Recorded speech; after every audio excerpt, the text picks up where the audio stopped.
Okay, 76ers, this is what you get for firing Sam Hinkie. This man was out here grinding for you, getting you those L's so you can turn them to W's in the future, trusting the process. But no, you didn't want to trust the process, so what do? You do this trash trade right here. Okay, for those of you who don't know, the 76ers traded Nerlens Noel to the Dallas Mavericks for Justin Anderson, Andrew Bogut, and a first-round pick. When I first saw reports of the trade, I was thinking, oh, okay, that's a decent trade right there. The Mavericks haven't been doing that great, and maybe they could get a pick that's in the top 10 or in the lottery. But then no, as details come out, you see that the pick is top 18 protected. Like, what? What kind of trade is that? Now, if it were Jahlil Okafor, I would understand. But Nerlens Noel, this man is a defensive beast, and he's only 22 years of age. Then you trade for a 30-year-old center that you're probably not even going to use, and then a no-name like Justin Anderson. This is like the Isaiah Thomas trade almost. It's just that bad. Then on the other side, Mark Cuban finessed. That's all I gotta say. This man is a finesser. It must be coming off a Shark Tank or something because this man knows how to finesse. So now he has Nerlens Noel on his team. A young athletic center who's good at defense also. The type that he always wanted to pair with Dirk. So he could try and, compete a little bit more. I mean, that's a pretty scary backcourt right there. Dirk and Noel. Offense and defense right there. Like fire and ice. And it also gives Yogi Ferrell and Harrison Barnes someone they can work with who's young and very, very talented. So I could see them in about 3 to 4 years being a big three of their own. What made this a really, really bad trade is that Nerlens Noel is such a good player. The only downside with him is that he's injury prone. Even then, I don't see teams turning their nose at an offer for Nerlens Noel, seeing that he has so much potential and is so young. The fact that they only got Justin Anderson and a first round top 18 protected pick just makes me like, wow, why? He could have been a fit on so many other teams. The Raptors wanted him. I wanted the Bucks to have him. Anyone could have had him, honestly.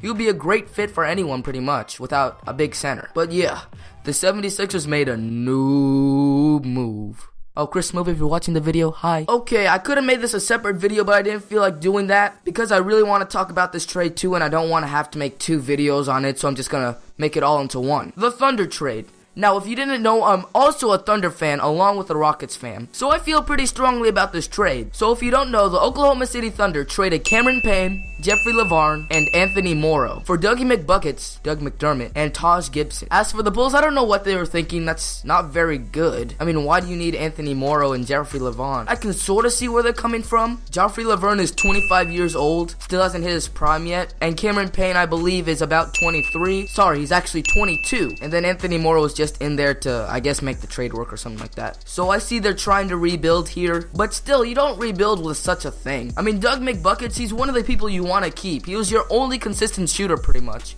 He was hitting threes at about a 38% clip while taking 3.4 a game, which isn't that bad, honestly. And he's still 25. I mean, that's the age of Jeffrey LaVarn. The Bulls did really need a point guard, and they needed a center to replace Taj Gibson, so I can sort of see it right there. I mean, I believe Cameron Payne is a better point guard than Rajon Rondo, even though he hasn't been playing well recently. As a Thunder fan, I just really like him, and I want him to succeed, so I'm just gonna say that. Hopefully that he grows into a good player. I mean, really, he's only 21 years old. You can't expect too much out of him right now. Okay, but for the Thunder, this was a really interesting trade. Now they finally have a small forward that they can use after KD left, who's not completely awful on defense. Roberson, I love you, Roberson, but still, your threes are trash. Your jump shot looks so trash. The Thunder are one of the worst three-point shooting teams in the league right now. So getting some three-point shooting from Dougie McBuckets really helps you right there. And as for Taj Gibson, I feel it's good having another defensive big man off the bench. I mean, Steven Adams and Enes Kanter are great, but there just comes a time when you need that veteran to glue things together. Remember that Steven Adams is only 23 and Kanter is 24, so they need some veteran, I believe they need some veteran minutes there. Also, Kanter is just trash at defense, and they needed someone better defensively. Now that Russ actually has someone he can cook it out to other than Oladipo, I believe the Thunder will win more games with this trade, and I feel like it was a smooth move.